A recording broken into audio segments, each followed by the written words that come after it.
like I said, I could teach. I love to teach, and we would discuss temperament. And they said, I never thought about it like that. I said, well, yeah, you got it from your mama. Did you get it from your dad? You got it from somewhere.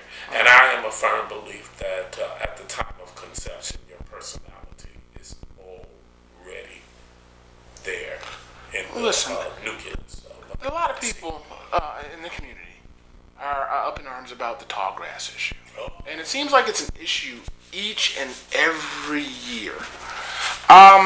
What would you, as a council person, do to, I guess, eliminate that problem or soften it or eradicate it? Okay, tall grass issues. I had to deal with that in my community because I really didn't understand why the city allowed this to happen, you know. So let me put it like this. I talk with the community. I didn't just develop questions. You told me to develop questions. I needed to talk with citizens in the community and the third ward in my specific neighborhood. And also I have to use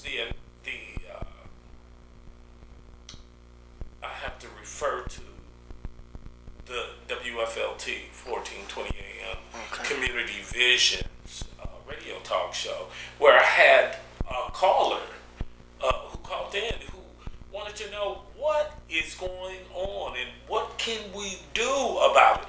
And the only thing I could do is recruit a gentleman who had the equipment. I paid him out of my own pocket to take care of the tall grass issues in our neighborhood. Now, what we have to do is figure out who we are giving this money to and what they are doing and why is it taking them so long to do it. And that's something that I would have to give more input and I will have greater insight into once I have been elected to the third ward as a city council member. But there are things that we have to do collectively within the union of our neighborhoods. Right. Well, you understand, we're not 200,000 anymore. No, we're teetering close to the 100,000 mark. Yeah. And what do you think we should do? I mean, we're a city that's set up for 200,000 people. We've got to pull together. We've got to pull together. One lady told me in the community, why can't we use some of these people that are in the city jails and we give them the tethers? Not the felons, but what about the misdemeanors? What about those who are on probation? Can we increase the numbers? Can we have the courts to actualize the numbers and the requirement for those who cannot pay their assessment to the city and to the court? So there are some things we have to look at, and we can no longer just sit idly by. And I'm in agreement. It's just it's safety. You know, if we've got grass that's 5-6 feet tall on the corner of an intersection, it becomes a liability to the city.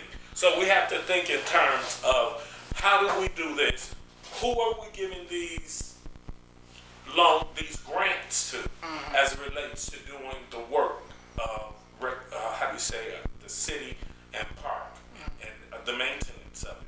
And we've got to ask those people to step up for the money that we give them. Now, you know, we've experienced a lot of homicides in the city of Flint since the first of the year.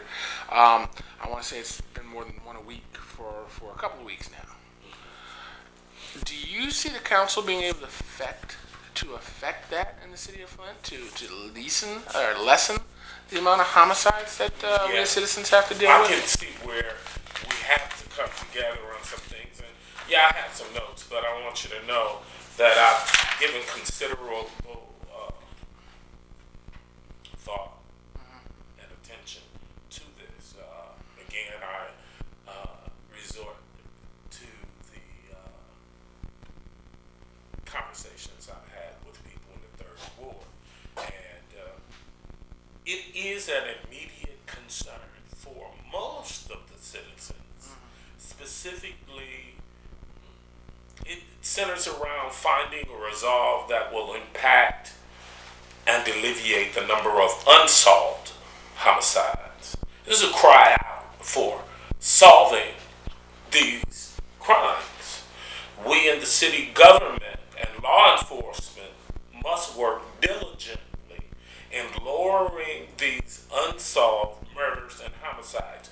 There is an urgent cry from the community that we act swiftly on these matters. I feel that the city council, the Flint Police Department, and the Genesee County Sheriff's Department will have to work in coalition in order to develop a homicide unit.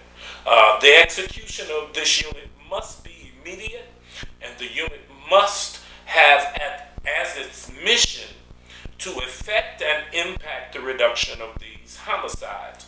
The unit's purpose must also be deliberate in efforts to give resolve and closure to the families of the victims.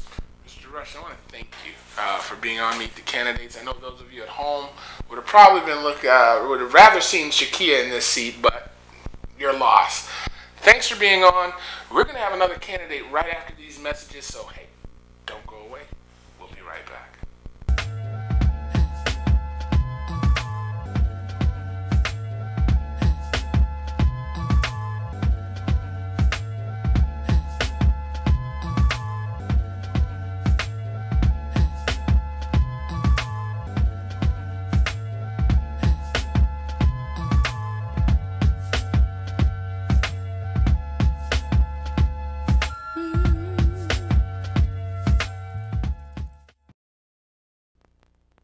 Are you interested in helping your community? Are you concerned about the homeless, literacy, or other community needs? Would you consider mentoring a young person, helping an older adult, or planting a garden? Then you're a perfect candidate to volunteer here. It's a webpage designed to match your time, talent, and interests with a variety of volunteer opportunities right here in your community. Just visit www.volhere.org and enjoy a rewarding time doing what you do best. A service of the Resource Center. We don't care if your graphics aren't flashy, or if your audio doesn't sound perfect, or if you're not the world's greatest camera person. We just want to see what you want us to see, and to know what you would like us to know. Your local public access television station has tools and resources to make this possible, so that we can see what you see. It's the freedom to communicate, and it's only on cable. Oh, those boys are much too much. Those boys are much too much. We got the spirit. We're hot. We can't be stopped. We got the spirit. We're hot. We can't be stopped. We're going to beat them and bust them. The smallest moments can have the biggest impact on a child's life. Let's get a little bit rowdy. R-O-W-D-Y. Take time to be a dad One more today. time. Oh, those boys are much too much. Those boys.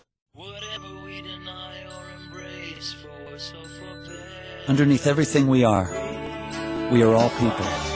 And when we reach out a hand to one, we can influence the condition of all. That's what it means to live united.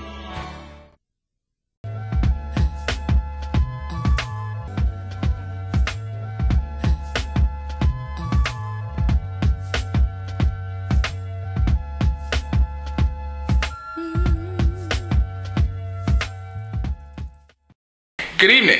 Welcome to Meet the Candidates. I'm your host, Paul Herring. If you've been watching regularly, you've seen us do a series of interviews with council candidates, and this show is no different. We have another council candidate for you to, I guess, check out.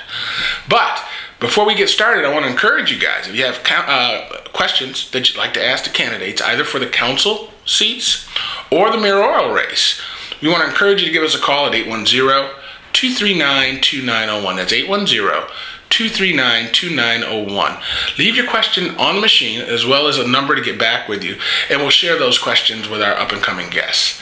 With that said, without any further ado, I'm going to introduce you to Mr. C.J. Walker, right? J.C. Walker. J.C. Walker. I always get something wrong.